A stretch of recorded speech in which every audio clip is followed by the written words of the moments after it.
Hey guys, let's walk through the garden real quick. I haven't showed you in a while. Been pretty busy working on it, cleaning it up, fertilizing. It's a lot of work with one person. Alright, so got me a few more strawberries, making another strawberry patch. But there's the one that came back from last season. I got me some green beans coming up. They're doing pretty good. I see everyone else posting online that their green beans ain't doing well, and I'm like, I don't know what they're doing, because every time I grow green beans in here, they always do wonderful. They grow straight up this. They get all about 8 foot tall up that trellis. And got me some onions over here. There's some more Chef Choice orange. And let's see, yeah, the one in the middle is Chef Choice orange. Yeah, both of these are Chef Choice orange. This one's a porter. I'm gonna let it bush out and try to go over the door here if I can get it that tall. But I know these Chef Choice orange can get over 8 foot, so I'm gonna try to get them to go up that. And then all of these over here are Chef Choice orange as well. And I'm gonna have a cattle panel up here to hold them in place once they get that tall, which is about 6 foot. These as well are also Chef Choice orange. I'm gonna do the same thing. I'm gonna have a cattle panel come up and over all this, and they're gonna climb up and then trellis. And these are actually blocked by that RV and that building by the west sun, and they seem to be doing a lot better than the one that I put in the front over in front of this area, which is just direct west sun. And they also got beat to shit by that hailstorm we had about a couple weeks ago, so they're still trying to come back from that. I'll show you in a minute. But these are doing wonderful back here. I've already got a few tomatoes coming in, getting tall. I try to grow them probably about a foot, maybe 2 or a foot and a half, and then I allow 2 main stems to come up, and then I'll train those 2 to come up and trellis. So I usually don't just use one main stem. Some of them I do if I'm needing to save room or get better airflow or something. But yeah, everything out here is looking to do good. These onions I saved from last year are starting to flower. I'll get some seeds from these. I'll eat the onions myself. I won't sell those or use them in anything. But all of these are the ones that aren't flowering are this season's onions. And these are staggered, so these are about a month older than the ones up front. And these are about 15 days younger than these. So I think I have another set somewhere else that's even younger by the peppers. So I'm going to have onions, hopefully, all throughout the season. So I got some of this stuff from the nursery, and I saw people use it online. I've never done it myself, but they use it online. They'll plant it in, like, say, like in between like their bricks and stuff, like here, or they'll leave bigger gaps, but it'll grow in between that, and when you walk on it, it releases the aroma. I mean, it's thyme, so it's gonna smell really good. So I'm gonna try doing that and put some over here in front of the greenhouse. That way when I walk in it, it smells, and just see how it works out. And got some bay leaf and some holy basil I'm gonna plant. Try to get that going out here. Avocado tree, candle trees, olive trees right here, and then some snapdragons, and then these 2 right here are actually rootstocks for lemon and limes. I'm going to be grafting, so I'm going to take some grafts out of the lemon, lime, and orange tree I have and try to grow lemon, limes, and orange on just one tree. So this is all stuff that pretty much popped up from last year. It's all squash over here, some cucumber. This dill I planted this year. The mint all popped up from last season. The sunflowers all popped up from last season. So, and then the onions you can barely see in there. I planted, but most of this I didn't even plant. This is just like a little little area that just comes back every year, or just whatever I plant. Got some, I did plant 100 corn in here, and some of them are coming up a little bit smaller than others, but these actually came up from last year, the bigger ones. But yeah, it's doing alright. Ooh, I got some squash over here already. Got a few babies coming in, look at that. Oh yeah. I'm gonna be eating good. Yeah, I got another little baby right there. A bunch. Mouthwater already. So take a look at, this is my, I actually made, there's like, you have to, at the nursery we have this thing called a dosatron, and it pumps, it's like an injector that pumps at a ratio of 1 to 100. But I've created my own. I already had this, and I'm just going to put a 330 gallon per minute pump on it, electric pump, mix my fertilizer in with this. And I think last time I did it I used, where is it, 200 gallons or 200 liters. What is that? Yeah, so this side's gallons. So last time I watered, I used about 160 gallons to fertilize my whole garden.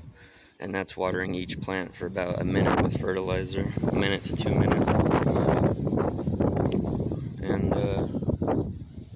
actually that was a slower flow rate on the last time I did it. So this new pump's going to be faster, so I'll probably only do it like 36 seconds per plant. But here's the trellis I built this season. But you can tell these tomato plants right here, they have no protection from anything. So they literally just get hammered. And you can tell with this one, I mean, look at the stalk on it. It's freaking busted up from that hailstorm. There's some pieces that are just hanging on by a thread. Like, look at that.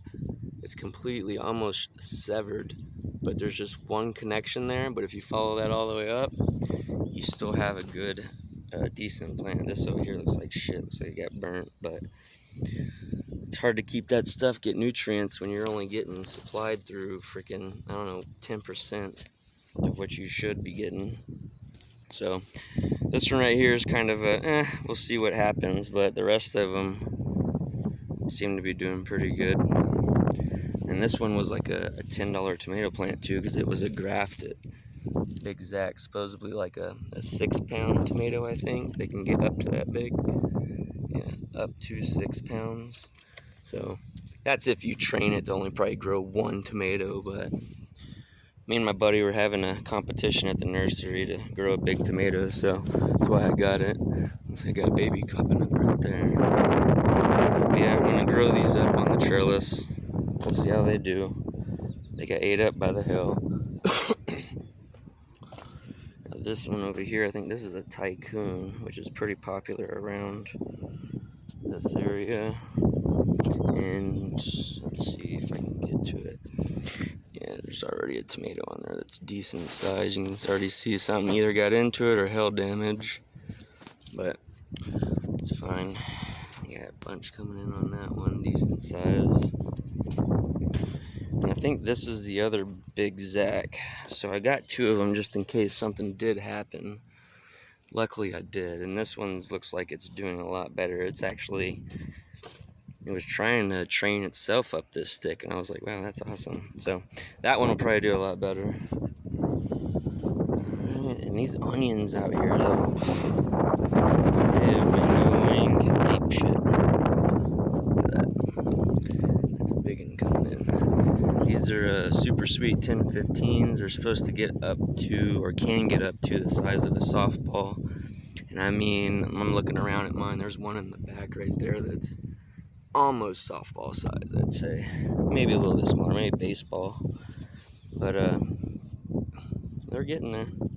They should be done, I'd say, middle of next month. I think 90 days to harvest, and they're getting pretty darn close. Alright, so let's go look at the peppers now.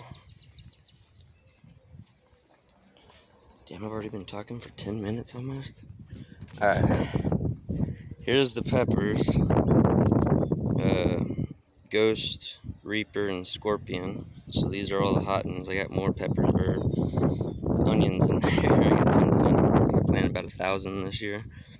These are all my non-hots and semi-hots. So I got habaneros, serranos, pekins, which they aren't pekins. They're labeled pekins, but they're not. But it's fine, I'll still eat them. And foju jalapenos. So these aren't hot at all. So I'll make that for the people that don't like the spiciness. And there's my evergreen or everleaf basils. So they don't ever flower. So they constantly just keep putting on leaves. And for my flowers, I use snapdragons. And these came back from last year. Freaking beautiful.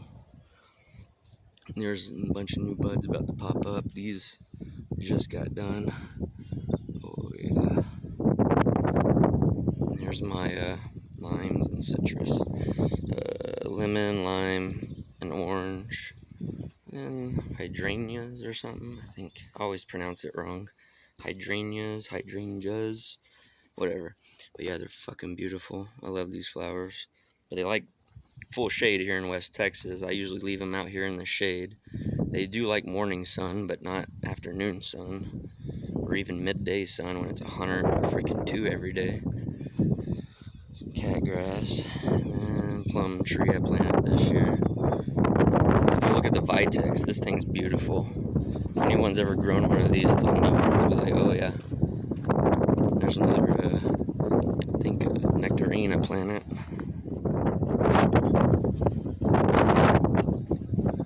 These all over here, like Texas sage, I planted to build like a hedge type fence. I love the flowers when they get ready to rain. They produce a shit ton of flowers like that. But take a look at this Vitex. It's freaking beautiful. Look at that. So vibrant. And it's so hard to find like bluish color flowers. Morning glories, Texas blue bonnets, and a few other flowers. I mean, they're actually truly blue. This is still kind of purple, but I like blue flowers. Man, that just looks beautiful. I know they get a lot bushier. This is from last season. Haven't fertilized it yet, but it seems to be doing alright.